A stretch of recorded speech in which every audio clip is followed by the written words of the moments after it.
Assalamualaikum warahmatullahi wabarakatuh. Hi, my name is Nur Shazwani binti Sufyan Effendi and I will present to you about the effect of pandemic on financial situation in Malaysia.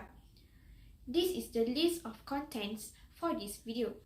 For the introduction, the Islamic financial system has developed into a strong and active part of the larger financial system that works in conjunction with the traditional financial system. The rapid development of the local Islamic financial system has been made possible by the vast expansion and advances in Islamic banking and finance.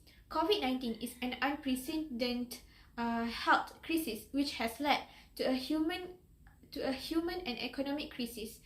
As such, currently, even the financial systems, including Islamic financial system, is searching for the new normal that will shape the future of it.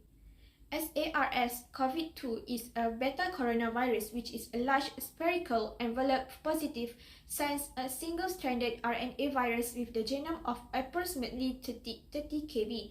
The total cases in Malaysia as of January 2023 is 5 million.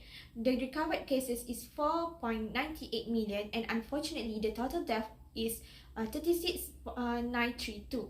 Next, I will move on into Islamic banking and finance in Malaysia.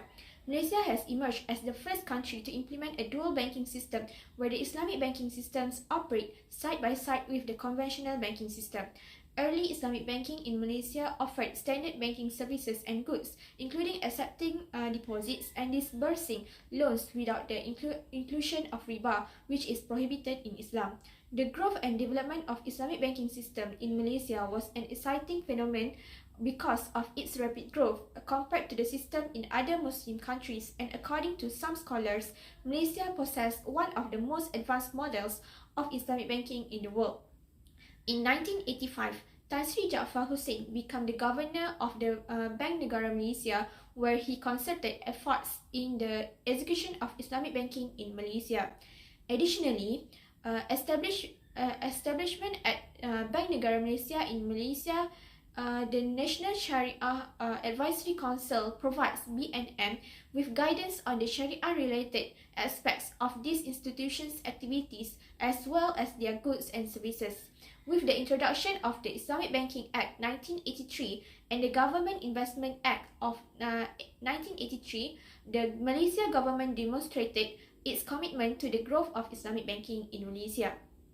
The Islamic banking sector in Malaysia underwent a paradigm shift in 1993 with the implementation of the interest-free banking scheme, also known as Scheme Perbankan Tanpa Faedah, for the conventional banking by the Ministry of Finance. The Islamic financial sector is one of the segments highlighted by the financial services, which is one of 12 economic sectors chosen as national key economic areas. The effect of COVID-19 pandemic towards Islamic banking. COVID-19 is a historic health crisis that has triggered a human and economic crisis. The pandemic has not only forced people in a specific geographical location to create a new normal, but it has also created a new normal for the entire world and all spheres that are linked to humanity, including the economy and financial systems. Malaysia became the first country to implement a 6-month moratorium when Prime Minister Tan Sri Muhyiddin Yassin announced it in late March 2020. In response to the moratorium announcement, many Malaysian Islamic banks have taken proactive steps to deal with their customers about the moratorium package. On July 29, the Prime Minister announced a 3-month loan moratorium extension until December 2020 for people who have lost their jobs and income as the result of the pandemic. Next, I will move on into the initiative planned by the government in developing financial institutions during endemic. Governments and emergency services are focusing on immediate needs as the coronavirus COVID-19 pandemic continues, increasing hospital capacity, addressing hunger, and protecting businesses and families from eviction and bankruptcy. Parallel to this, preliminary work has begun in some countries on the next phase of recovery and the role of strong public action in boosting demand, providing replacement income, and facilitating new investments. For Budget 2021, the government has introduced 8 assistance package since the pandemic first hit our shores. For budget 2022, will remain expansionary and is conceived as a recovery budget complementing the government's broader and long-term reform efforts under the 12th Malaysia Plan.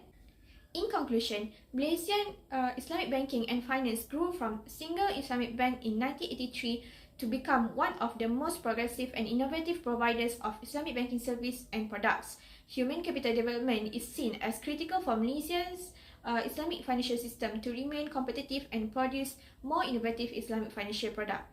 The Islamic banking and finance will grow and develop to sustain despite the challenges and huge impact from the COVID-19.